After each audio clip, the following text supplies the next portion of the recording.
Iginiit ni Presidential Communications Office Undersecretary at Palace Press Officer na si Attorney Claire Castro sa press briefing ng PCO sa Malacanang na ang award ni dating Pangulong Rodrigo Duterte mula sa Organized Crime and Corruption Reporting Project matapos ang naging pahayag ni Vice President Sara Duterte na may karapatan ang mga Pilipinong magalit sa gobyerno. Sa mga tao nung ipakita ang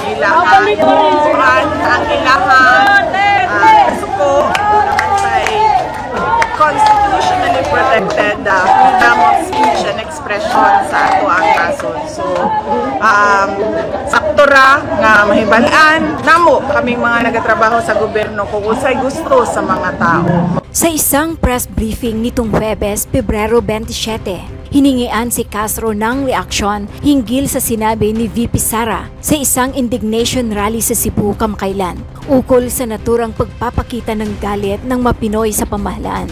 Ayon kay Castro, nakakalungkot daw ang pahayag ni VP Sara, lalo na siya raw ang ikalawang pinakamataas na leader ng Pilipinas. May we just get your reaction on the recent pronouncement of Vice President Sara Duterte that in an indignation rally in Cebu, she said na may karapatan ng mga Pilipino na magalit sa gobyerno, ma'am? Unang-una, nakakalungkot po na mula sa pangalawang pinakamataas na leader ng bansa ay mukha pang nag-i-encourage siya sa mga tao na magalit sa gobyerno. Nung nalaman po ito ng Pangulo ay wala po siyang naging reaksyon dito dahil hindi nga po ito dapat nanggagaling sa pangalawang pinakamataas na leader ng bansa. Ang tanong lamang po, nung panahon ba ng kanyang ama, nagsabi rin po ba siya na maaari po kayo magalit? Lalong-lalo na po nung ang kanyang ama ay nabansagan at nabigyan po at kinilala bilang most corrupt. She's arguing that it's part of freedom of expression. Yes. Wala po tayong masasabi kung kanyang ine-express ang kanyang damdamin. Pero bakit naman ngayon lang? Mas marami naman din pong nangyari nung panahon ng kanyang ama. Doon ay binanggit ni Castro ang nangyari noong 2017 kung saan kinilala ang ama ni VP Sara na si FPRRD bilang most corrupt ng Organized Crime and Corruption Reporting Project. Noong 2016, runner-up lang si Pangulo bilang most corrupt. Siya ay kinilala ng Organized Crime and Corruption Reporting Project. Pero noong 2017 ay nag-level up si dating Pangulong Duterte at siya na po yung naging awardee at kinilala ng People of the Year being the most corrupt. At inamin din naman po niya sa kanyang statement ni Pangulong Duterte na siya ay corrupt at siya ay nagnakaw. Pero naubos na nga lang. Kaya natatandaan niyo po ba yon? Because meron pa po ako ditong statement niyan. Kaugnay nito, kinuwestiyon ni Castro ang hindi raw pagsasalita ni VP Sara noong si FPRRD pa lamang ang Pangulo ng bansa. Okay? So, ang tanong lamang natin, yung ba ay hindi niya man lang nasabi na dapat na merong karapatan ang taong magalit?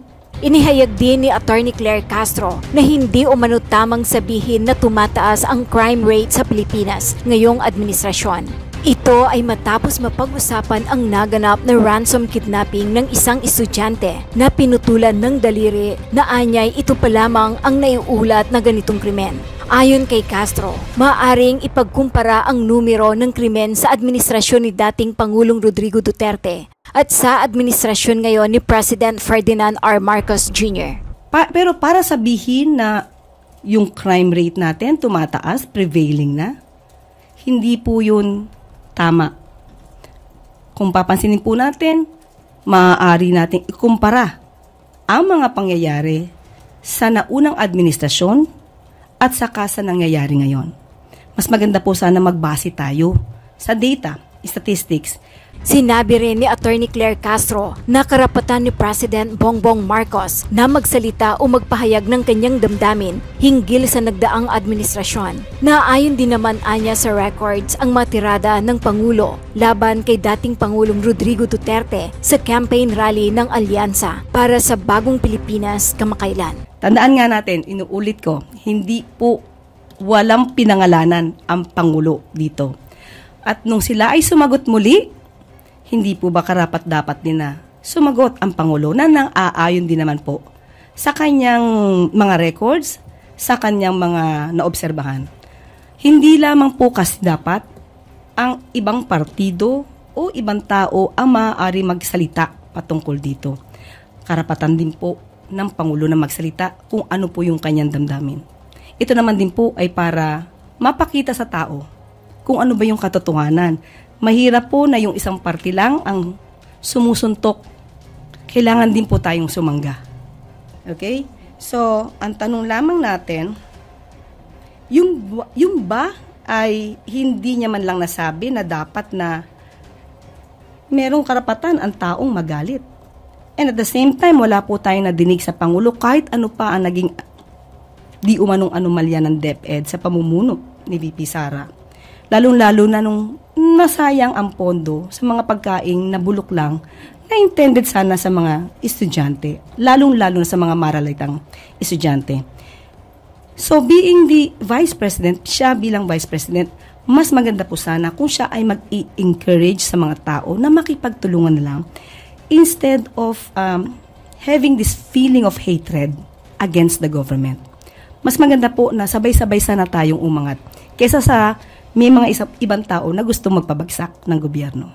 She's arguing that it's part of freedom of expression. Yes. Wala po tayong masasabi kung kanyang ine-express ang kanyang damdamin. Pero bakit naman ngayon lang?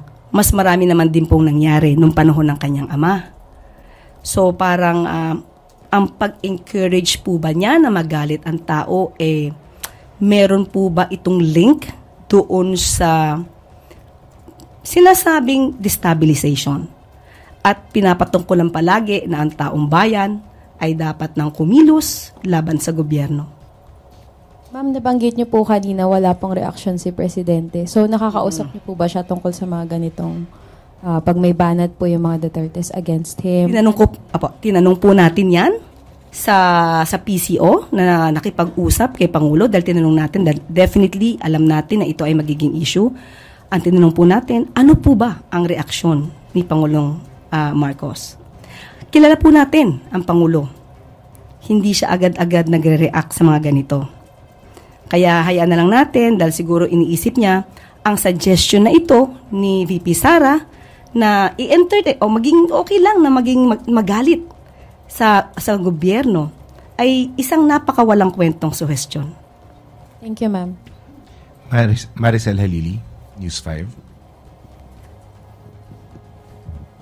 Magandang umaga po. Good morning. You mentioned earlier about destabilization. What do you mean by that? Meron po ba kayong natanggap na information about anything about this staff? Wala tayong formal na impormasyon na may destabilization, but mapapansin po natin sa kanilang mga statements kapag sila nagrarally, nag-uudyok sila ng galit, nag-uudyok sila sa mga tao na ito ang paniwalaan dahil ang gobyerno ngayon ay abusive at excessive. Doon pa lamang po ay makikita natin, mararamdaman natin kung saan sila papunta. Alvin Baltazar, Radyo Pilipinas.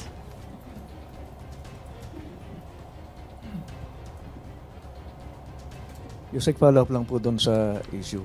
Yung bang ganong mga pronouncement, statement, being a lawyer, Yusek, pwedeng ma-classify as inciting to sedition? Ang alin po doon? Yung magagalit? Hindi pa po. Maybe one step towards that. Pero hindi pa po. Salamat po, Yusek. Sam Medinilla, Business Mirror. Hey, good morning, ma'am. Na-mention po nila na mas gusto po nila sana na si Vice President Sara Duterte na mag-focus on doon sa mga statements na makakatulong productive for the government. Pero si President Marcos po, in his campaign rallies, nag-issue rin po siya ng mga criticisms from doon sa previous administration na parang against doon sa nakaraang president. Hindi po ba na dapat same na kung gusto ng unity ng Malacanang na statement of unity from Vice President Sara Duterte, should that policy also apply to President Marcos? tandaan natin, kung mapapansin ninyo at kung matatandaan ninyo, ang mga binanggit sa una kick-off rally ng Pangulo ay naaayo naman sa records. Naaayo naman sa pangyayari. At ang isa sa pinag-usapan na natin to, ang tingin natin sa isa sa nag-trigger ay yung patungkol sa nagde-deliver ng suka. Tandaan nga natin, inuulit ko, hindi po walang pinangalanan ang Pangulo dito. At nung sila ay sumagot muli, hindi po ba karapat-dapat din na sumagot ang Pangulo na nang-aayon din naman po sa kanyang mga records, sa kanyang mga naobserbahan. Hindi lamang po kasi dapat ang ibang partido o ibang tao ang maaari magsalita patungkol dito. Karapatan din po ng Pangulo na magsalita kung ano po yung kanyang damdamin. Ito naman din po ay para mapakita sa tao kung ano ba yung katotohanan. Mahirap po na yung isang party lang ang sumusuntok. Kailangan din po tayong sumangga. Tapos, on another matter, ma'am, recently nakipag-meeting po si First Lady Lisa Marcos dun sa some cabinet officials regarding sa preparation po for the ASEAN Summit. Ano na po yung update dun sa preparation ng government for the ASEAN Summit? May budget na po pala? Or para dun sa 2026? Actually, pinag-uusapan pa po yan. Nakausap ko po kanina. Yung mga naghahanda. Sa media affairs lang po tayo, ha? Yung Committee on Media Affairs and Strategic Communications, as of now po, meron na po silang nagawa, meron na po silang master plan, at meron na din po silang technical working group within the PCO. So, kahapon po, nadinig ko rin po ang Secretary Jay. Kausap po ang ibang opisyales patungkol po sa preparasyon ng sa ASEAN Summit sa darating na taon. Bali, may magiging official capacity po kaya si First Lady dun sa preparation natin for the ASEAN Summit? Wala pa po akong alam sa ngayon. Itatanong po natin kung ano po kaya ang magiging papel kung mayroon man ni First Lady.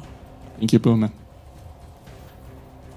Ivan Mayrina, GMA7. Yusek, kahapon nabanggit ni Secretary Remulla na utos ng Pangulo tugisin yung mga nasa likod ng kidnapping ng 14-year-old student na pinutulan ng daliri. Baka may maidadagdag ho kayo. What are the President's thoughts on this particular crime, especially it being extra chilling and extra disturbing? Ginawa po sa bata yun. And I would like to ask that question in the context of apparently may pinupush pong narrative that it was that the peace and order situation currently is deteriorating not just in Metro Manila but in the entire country. Okay, itong nangyari na kidnapping na to, ilang kidnapping na ba ang napabalita natin ganito? Kung isa pa lamang po ang nangyaring ganito, of course, hindi po natin kagustuhan ang pangyayaring ito. Kaya po pag-iigihan pa ng ating mga ahensya na ito ay ma-prevent, ma-stop, mahinto. Pero para sabihin na yung crime rate natin tumataas, prevailing na, hindi po yun tama. Kung papansinin po natin, maaari natin ikumpara ang mga pangyayari sa naunang administrasyon at saka sa nangyayari ngayon. Mas maganda po sana magbase tayo sa data, statistics. Kung pagbibigyan niyo po ako, hihingi po ako ng data sa mga susunod na araw para po mabigay natin sa inyo. Kung ano ba talaga yung numero ng ganitong klaseng mga krimen na nangyayari sa atin. Ana Badjo, GMA News Online. Ma'am, sorry, baka may reaction lang tayo sa China keeps on pressing the Philippines to withdraw the missile system from the South China Sea. Yung kahapon, ma'am, na sinasabi po nila. Uulitin pa rin po natin ang pinakahuling pronouncement ng Pangulo. Hindi po nagbabago ang Pangulo sa kanyang pronouncement. Meron po siyang mga demands. Kung gustong mag-demand po ng China, meron po tayong counter-demand dyan. Pareho pa rin po ng ating stance. Ang Pangulo, ganun pa rin po ang kanyang stance. Thank you, ma'am. Tuesday New, DCWB. Hi, ma'am. Follow up lang po doon sa klase ng pangangampanya ni Presidente sa mga campaign rally na sumasagot. Sabi nyo nga kanina, hindi naman pwedeng suntok lang ng suntok, kailangan din yung sumalag. Pero kailan po kaya masasaksihan ng publiko yung the real platform na ikinakampanya ng bawat panig? Sa tuwing nangangampanya po kasi may batuhan ng kung ano-ano. Ang hinahanap na po ng tao ngayon ay yung kung ano yung kayang maipatupad ng ating mga kumakandidato. So, when will we expect the President na gano'n naman yung kanyang maging tema sa mga campaign rallies instead of nagpaparinig o nagpapasaring? Sa lahat po ng campaign rallies na napuntahan po ng Pangulo, ang mga kandidato niya po mismo, ang kanyang mga sinusuportahang kandidato, ang nagsasabi kung ano ang kanilang magiging program, ang kanilang magiging proyekto para sa ikauunlad ng bayan at sa ikauunlad ng taong bayan. Siguro po, kailangan lang po talaga paminsan-minsan ang ating Pangulo ay maging transparent din siya sa kanyang nasa loobin at para po maipahatid din sa mga tao na he is not and will never be a weak leader. Thank you, ma'am. Jean Mangalus, Philstar.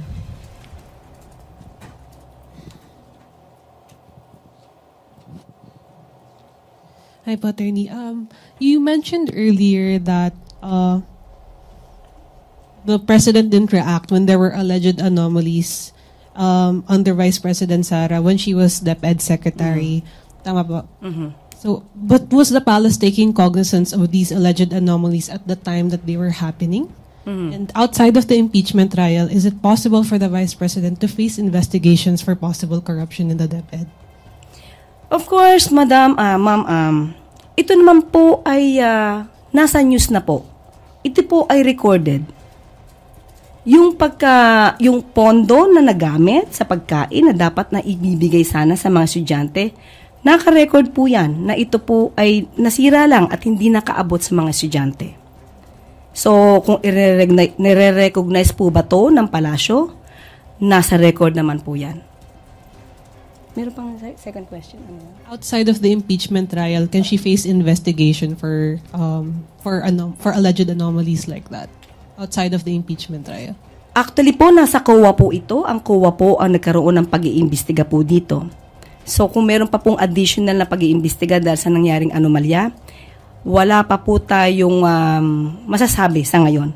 So hayaan lang po muna natin ang COA na magbigay sa atin ng complete na record para if ever na ito ay maging final na at wala naman tututol sa naging pag-iimbestiga rito, maaari po na magkaroon tayo ng panibagong pag-iimbestiga para dito. Alexis Romero, Philippine Star. Yusek, just for the record, bakit po hindi nagsalita si Pangulong Marcos about the supposed issues or corruption issues sa DepEd during the time of the Vice President when she was a close ally of the administration? Hindi po kasi siya yung tao na maninira ng kanyang leader, yung kanyang mga kasama sa pamahalaan. Hahayaan niya lamang po mismo ang tamang otoridad, ang tamang ahensya na mag-imbestiga rito. Hindi po siya kahit kailanman magsasabi sa taong bayan na pwede po kayo magalit kay ganito, kay ganyan. Hindi po yun yung pagkatao ng Pangulo. So given now na medyo talagang bumabanat na ang Pangulo sa dating administration, ibig sabihin ba nito may napatunayan na with regard to the leadership of the Vice President sa DepEd? Ang binagot ko lamang po kanina ay patungkol sa nabubulok na pagkain na dapat ay napunta sa mga estudyante. Yan po naman ay given na. Napatunayan na po yun.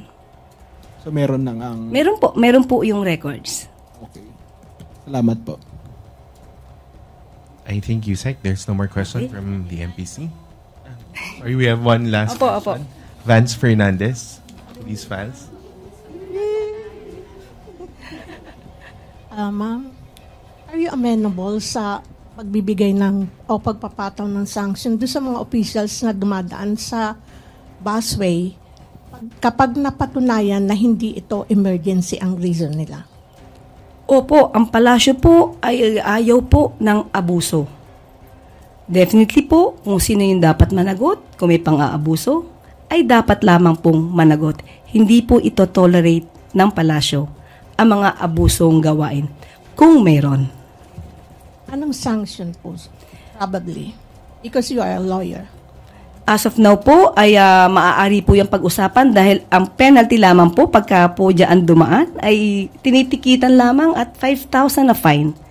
Siguro maaari pong pag-usapan yan, especially po kung ang nagbabiolate ay mga public servants. Yes, ma'am. Another question. Alam natin, ma'am, na maraming fake news. Kasi, ma'am, may fake news po ba yung kumakalat na video nyo regarding dun sa umano'y pagbawala nyo sa maganda yan. Maganda yan. Hindi na to salita ng palasyo at ng Pangulo. Ako na to. Okay. If given a chance to do that again, I will. Why? Because I did that for justice. Maybe yung nakikita yung video, that's 2015. Oh. Can you see my face there? Look younger. That's 2015. Okay, why nila pinapalabas to? And splice. Dahil ayaw nila ako siguro na manatiling tagapagsalita rito ng palasyo. Una, ang kwento niyan, merong dalawang magsing-irog na hindi na nagkaayos. Yung bata naiwan sa bahay ng babae, flight stewardess yung babae, iniwan sa driver. Nung tumawag ang school sa tatay, nalaman niyang wala yung nanay, kinuha yung bata sa bahay na kasama lang ang driver. First child niya yon. Now, nung dumating yung nanay, nagalit dahil hindi sila okay nung tatay. Now, kausap ko yung babae. Kausap ko yung babae. Ang sabi, makikipagkita sa kliyente kong lalaki dahil pina-psychologist nag-undergo ng psychological evaluation, child psychological evaluation yung bata. Makikita sila, ipopromote ko na po sa SM San Lazaro. Umiinom ng kape. Ulitin ko ulit kung saan. Starbucks. Magkikita sila.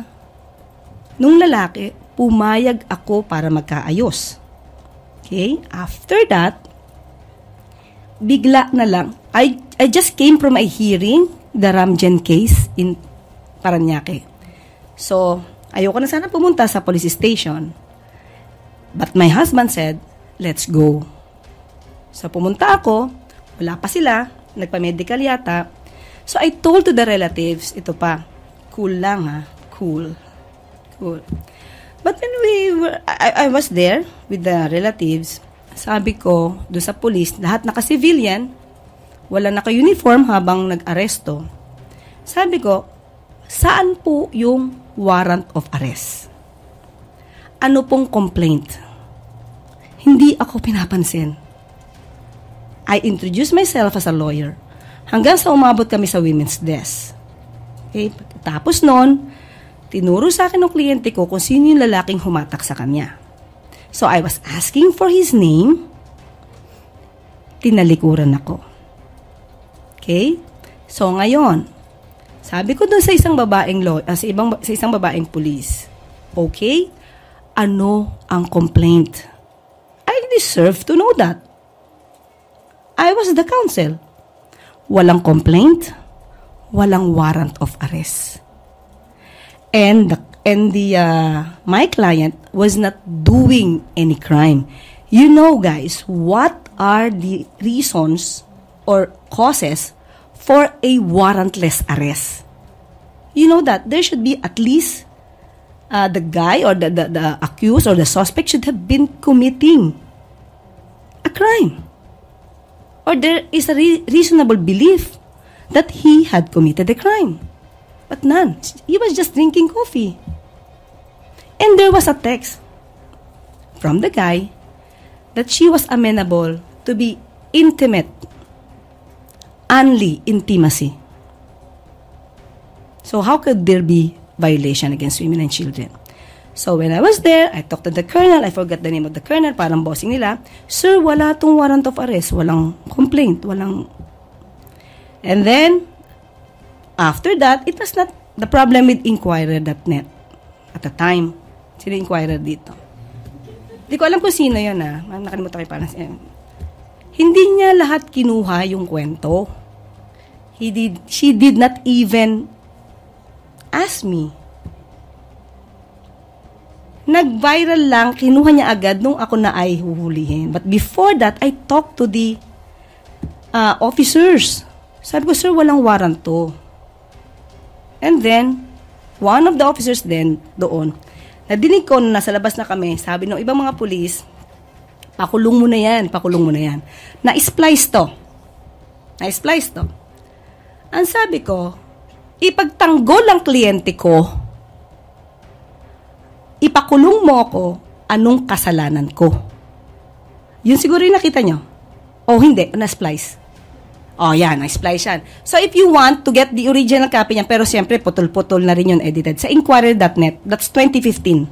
September. Alam ni Miss Pia yan. Hindi nga ako, wala nga akong penalty at that time sa ABS-CBN, sa DZMM. I was allowed to. Diba? Otherwise, kung meron akong mali, I would not be allowed to go on air. And then after that, that's 2015. Yan ang panoorin nyo, hindi yan splice.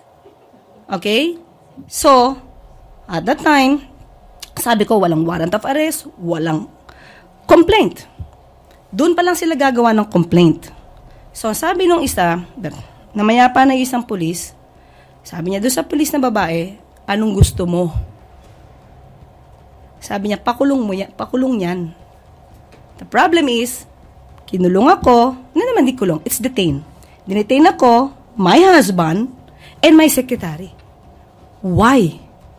Kung ako lang naman ang gusto nila, dahil lumaban ako, hindi naman lumaban, nangatwiran ako.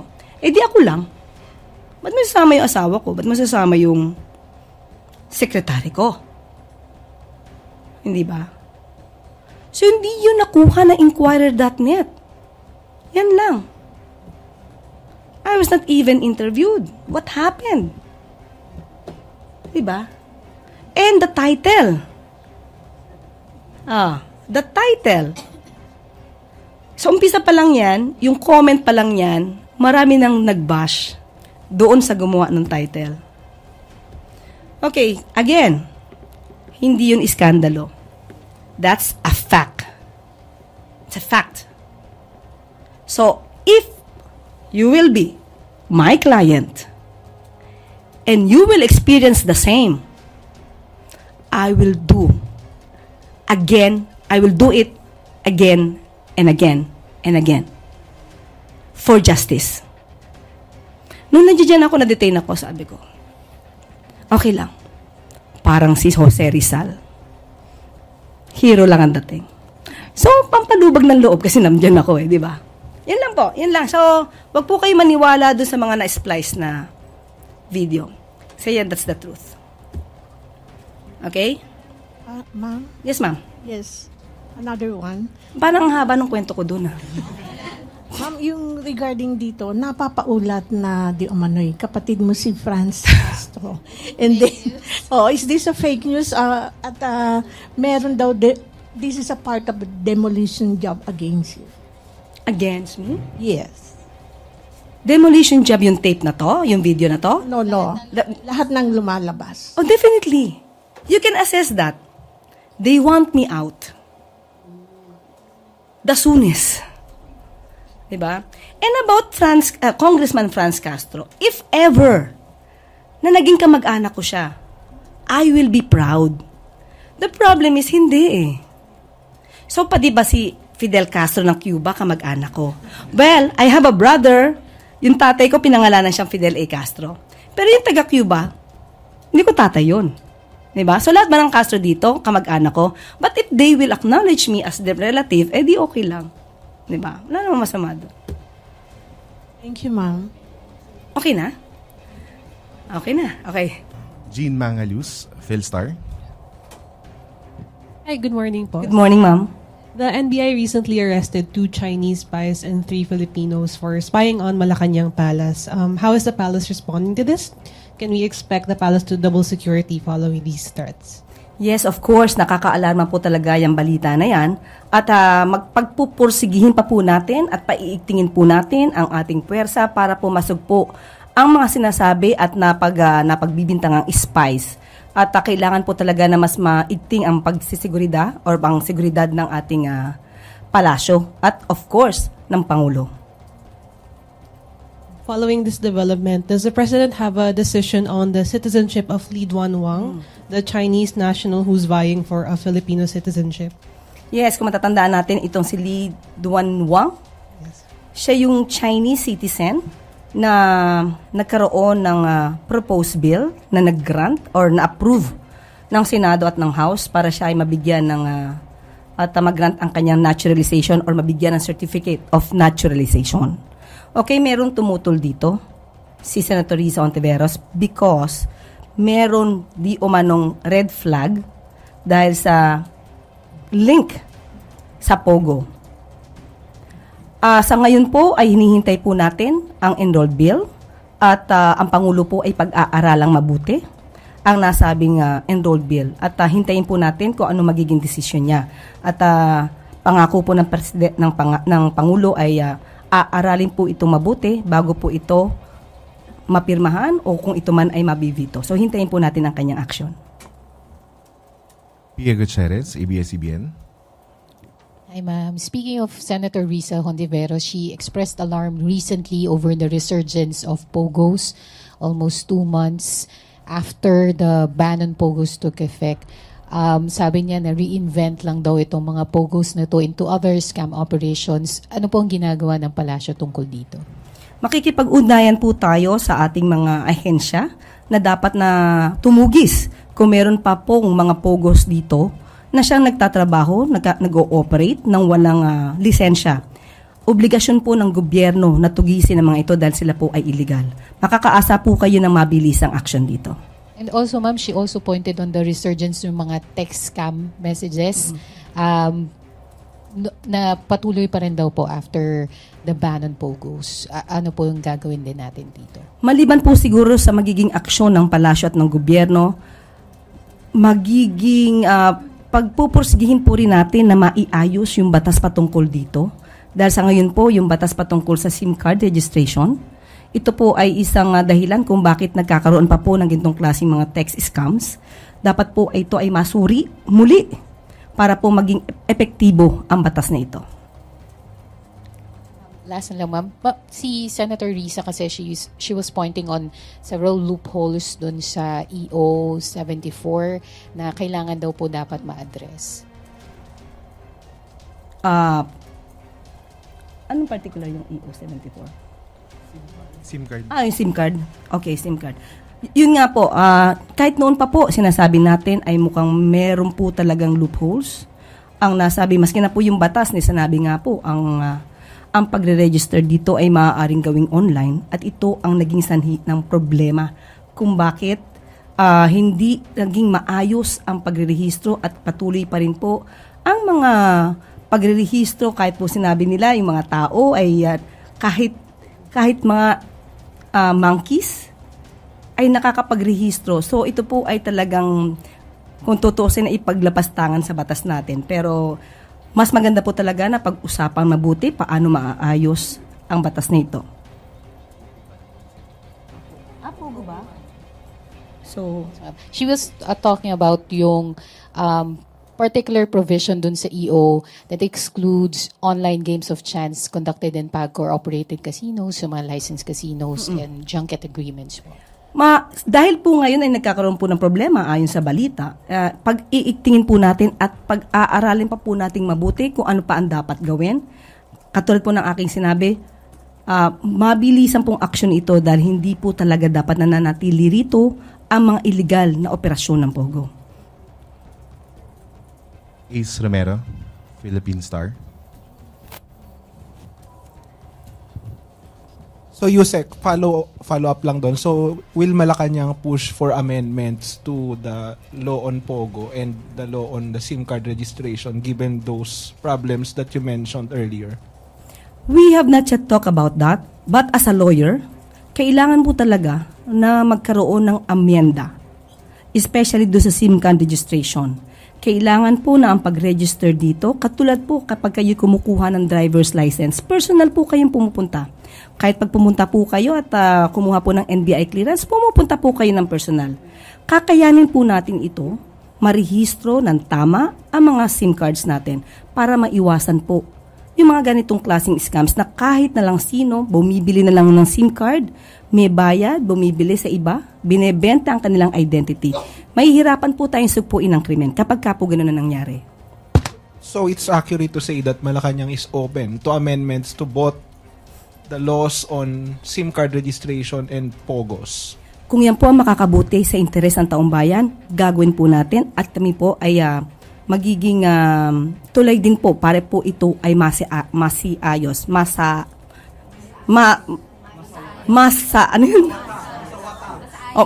at maayos. Salamat po. Death Narciso, DZRH. Follow up lang po dun, ma'am. Kasi kung binabanggit po ninyo na yung registration dapat ay gawin dun sa mga ahensya or offices, hindi po ba taliwas yun dun sa gusto ng Marcos administration na digitalization? Okay. Okay, meron tayong ang polisiya at ang pinupush po ng ating Pangulo, at least magkaroon po ng 95% na transaction, digitalized transaction, especially sa government. Bakit ka? Para po mas mabilis ang transaksyon. Halimbawa po, kaya umuutang sa bangko. Hindi po masyado mahihirapan dahil digitalized na lahat. Pero ang pinapatungkulan niyo po ba ay patungkol kay SIM card po. Sa SIM card. What do you mean? Hindi ko makuha po yung inyong tanong. Sabi niyo po kasi yung SIM card registration online. So dapat Okay. That will be a different issue. Mas dapat paigtingin natin yung tamang pagrehistro. Kasi po pag ito naman ay ginawa nating online, mangyayari po ulit itong nangyari na maling pagrerehistro, kahit sino na lamang po ay nagrerehistro, maraming binibiling SIM cards at ibinebenta sa mga sindikato. Yun po ang dapat nating ayusin. So dapat po talaga kung magrerehistro ng SIM card, dapat personal. Tuesday New, DZBB. Good morning, ma'am. Yes, ma'am. Ito po siguro yung iniaantay yung tanong tungkol kay DOTR Secretary Vince Dizon. Opo. Yun nga po, what is the palace take on the recent actions of the new DOTR Secretary Vince Dizon? Like suspension of cashless transactions, expressways, and then suspension of PUV modernization, which are parang contrary po doon sa sinusulong ni Presidente nga na digitalization at saka yung modernization ng ating transport system. Yes, katulad na sinabi ko nga kanina, ang pinupush po ng Pangulo ay magkaroon at least ng 95% na digitalized transactions, lalong-lalo na sa gobyerno. Pero ngayon pa lang po ay katatalaga ni Secretary Vince Dizon. So, dapat po rin natin siyang bigyan ng pagkakataon para aralin po ito. May mga issues po, especially sabi nga niya po ay kailangan nating gawing perpekto yung expressway system natin. So, pagbigyan po muna natin ang ating newly appointed Secretary of DOTR, Vince Dizon. At kapag po ito ay kanya naaral, maaari po siya magbigay ng report kung kinakailangan talaga 100% na dito sa expressway payment, cashless expressway payment. At makikita po natin kasi ang kanyang punto. Okay? Kaya dapat din pong pag-aralin ito. Ang sabi po niya, mahihirapan po talaga na 100% sa lahat ng expressway toll na cashless. May pagkakataon po kasi na malamang wala po kayong cash at the time or naka-deposit na amount sa inyong RFID cards. Mahihirapan po. Ibig po kayang maging result nito ay mag-penalize or magkaroon ng penalty. So, tingnan po natin kung paano po itong aaralin ni Secretary Dizon at siya po ay magbibigay ng kanyang assessment at report sa ating Pangulo patungkol dito. Yung sa PUV modernization, ma'am. Muli, marami pong stakeholders na kakausapin. Si Secretary Dizon, alamin niya kung saan maaaring magkaroon ng negotiation. At hindi naman niya po pinapasubali na kailangan po talaga ng POV modernization. So, PUV modernization. So, mas maganda po na tingnan po muna natin kung ano ang kanya magiging action. Bigyan po natin siya ng tamang panahon para maaral ito. Mahirap po kasi ngayon, ilang araw na po ba siya? 2 weeks? Parang ganun pa lang po, no? So, hayaan po natin muna maaral at saka po siya magbigay ng kanyang assessment at evaluation sa Pangulo. Ann Soberano, Bomborazo. Yusek, good morning. Reaction lang po from the Palace sa ginawang pag-question ni Dr. Tony Liachon sa zero government subsidies sa PhilHealth sa Supreme Court. First time po daw ito sa history ng Pilipinas na hindi binigyan ng importansya ni Presidente ang kalusugan ng bawat Pilipino. Ano pong take ng Palace dito? Meron pong mga dahilan dito kung bakit po naging zero subsidy ang mga mambabatas natin. Pakinggan na lang po muna natin kung ano po ang magiging desisyon ng Supreme Court. Kung sasabihin po ng Supreme Court na dapat po na ibalik ang subsidy mula sa gobyerno, tutuparin po natin yan at magkukumplay po tayo kung ano man po ang sasabihin ng Supreme Court. Thank you. Christian Yusores, Radyo sa East 30. Good morning po, Yusek. Recently po, Solicitor General Bernardo Guevara challenged the ICC na instead na pilitin yung Philippine government na makipagtulungan sa kanilang investigation sa drug war, ibigay na lang sa gobyerno natin yung mga hawak nilang ebidensya or information kung talagang gusto nilang makatulong doon sa probe sa drug war. Is the Palace agree at Soljan's statement? Sa ngayon po, lumalabas po na ang sinabi po ni OSG Guevara ay kanya lamang po na opinion. We have to stand by the statement of Executive Secretary Lucas Bersamin. Nandun pa rin po ang ating polisiya na wala pong jurisdiction ang ICC sa ngayon. But kapag ka po humingi ng tulong ang Interpol, magkukumplay po tayo at tutulong po tayo. Yun pa lamang po ang pinakahuling pronouncement ng palasyo. Eden Santos, Net25. Ma'am, going back po dun sa POGO issue, sabi po ni Secretary John Vic Rimulya yesterday na yung magulang nung batang dinukot po sa Taguig, yung estudyante sa isang international school, ay Chinese national and a former operator po ng POGO. Ang tanong lang po, bakit po nananatili pa sila dito sa Pilipinas at nakapag-aral pa sa isang international school, gayong pinaban na nga po yung POGO at lahat po nung involved doon ay pinapakasuhan at pinapadeport? As of now, wala po tayong detalye kung ano po yung identity or yung talagang complete na personal circumstances nung binabanggit nyo mong Chinese national. Sila po ba ay walang dokumento as of now para sila po ay makapag-stay? Kung wala po silang dokumento, we have to check on that. Hindi po tayo maaaring magsalita against them. Kailangan natin ng dokumento. Kung sila ay walang dokumento rito at nakakapag-aral pa, malaking question po yan at dapat po natin talagang imbestigahan. Alvin Baltasar, Radyo Pilipinas. Isang magandang umaga po. Good morning po. Follow up lang po doon sa tanong ni Ate Eden. Sabi niyo po kanina, magiging mabilis yung action natin laban sa POGO. Does this include yung order natin sa Bureau of Immigration na bilisan, paspasan yung pagpapadeport doon sa mga kinakailangan ng ma-deport? Isasama po natin yan. Sa tamang panahon, sa tamang aksyon, magagawa po natin lahat yan. Basta po siguro yung mga detalye pong ito, kung mga requirements ay na-comply na po, para po sila ma-deport, lahat po yan ay gagawin natin.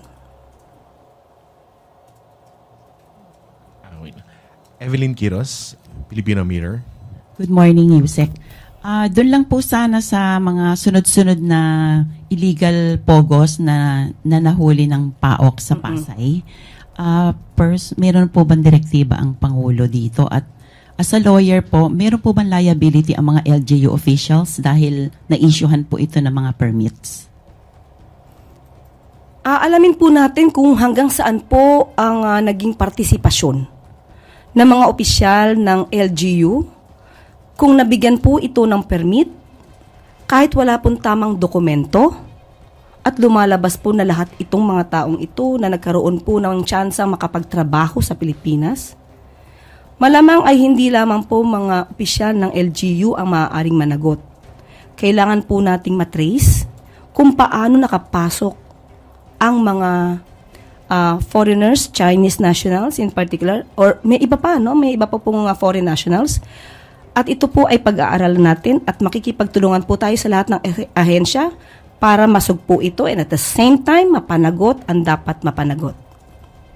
Thank you. Alvin Baltazar, Radyo Pilipinas. Yusek, on another issue.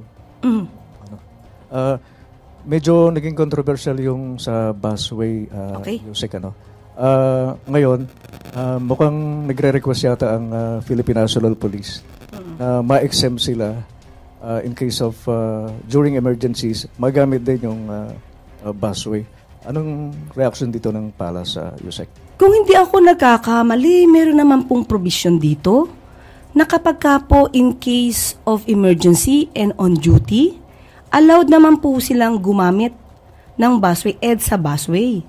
Pero dapat lamang po, ito ay mapatunayan. Hindi po ito maaaring maabuso at gagamitin lang po yung salitang emergency.